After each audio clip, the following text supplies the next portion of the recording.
Rugger ක්‍රීඩක වසිම් තාජුදීන්ගේ ඝාතනය ගැන පොලිසිය සිදු කළ මාධ්‍ය නිවේදනය සම්බන්ධයෙන් පාර්ලිමේන්තු මන්ත්‍රී නාමල් රාජපක්ෂ ආවේගශීලී වෙයි. දැන් මේ ආණ්ඩුව බලයට එන්නත් බලයට එන්න කලින් හිටපු යහපාලන ආණ්ඩුවත් මේ රාජපක්ෂලා කේන්ද්‍ර කරගෙන නොයෙක් අභූත චෝදනා ගොඩනැගුවා.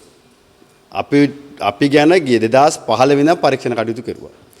Tamanට මැතිවරණ වේදිකාවල කියපු කාරණා බොරු සත්‍ය කරන්න උත්සාහ කරා. දැන් අපි දැක්කා ඔය තදුරින්ගේ කේස් එක සම්බන්ධයෙන් නාරායන්පිට OIC මහත්යාව ගෙනහිල්ලා බලහත්කාරයෙන් බොරු සාක්ෂි කියව ගන්නත් එදා හිටපු නිලධාරීන් කටයුතු කරා. ඉතින් ඒ නිලධාරීන්ම තමයි අද ඉහළ පුටුවල වාඩි වෙලා මේ ආණ්ඩුව ඇතුළෙත් ඉන්නේ.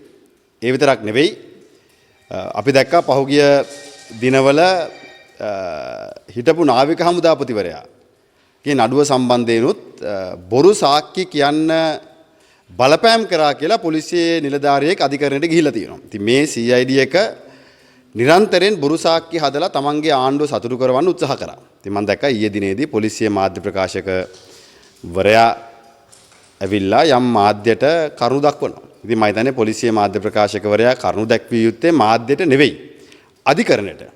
ඉතින් අධිකරණයට දක්වන්න ඕන අධිකරණය හමුවේ ඉදිරිපත් කරන්න ඕනේ කරුණු මාධ්‍ය හමුවේ ඉදිරිපත් කරනවා කියන්නෙම Tamanට මේ නඩුව සම්බන්ධයෙන් දේශපාලනික වශයෙන් කතිකාවතක් ගොඩනගන්න තියෙන උවමනාව.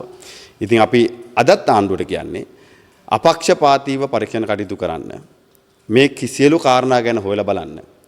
ඉතින් යම් කිසි කෙනෙක් තමන්ගේ ස්වාමි පුරුෂයා ඉනට අත තියන් ඉන්නවා කියලා හඳුනාගත්තා නම් පොලිසිය මාධ්‍ය ප්‍රකාශකවරයා කියන විදිහටම ඒ අයගේ ස්වාමි පුරුෂයාද අය පහුගිය දිනවල කොහෙද ජීවත් වුනේ කාත් එක්කද හිටියේ කවුද ඇසුරු කරේ කියන කාරණාත් ආණ්ඩුව සහ පොලිසිය හොයලා බලන්න ඕනේ. ඒ වගේම තමයි මේ තදුදීන් සම්බන්ධයෙන් තමන්ගේ දේශපාලන වේදිකාව නිර්මාණය කරගන්න මහන්සි වෙන්නේ නැතුව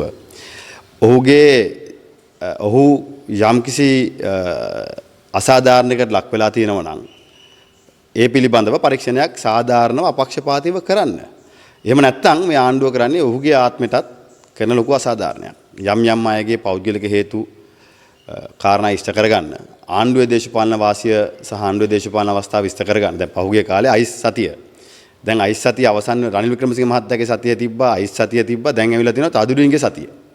ඉදිරි කාල සීමාවේ මොන සති මේ ආණ්ඩුවෙන් එළියට ගේයිද දන්නේ නැහැ. හැබැයි අපි කියන්නේ ආණ්ඩුවට කරුණාකරලා මේ පරීක්ෂණ කටයුතු අපක්ෂපාතීව කරන්න. මෙවැනි පුවත් ඉදිරියටත් බලන්න සබස්ක්‍රයිබ් කර රැඳී සිටින්න අප සමග.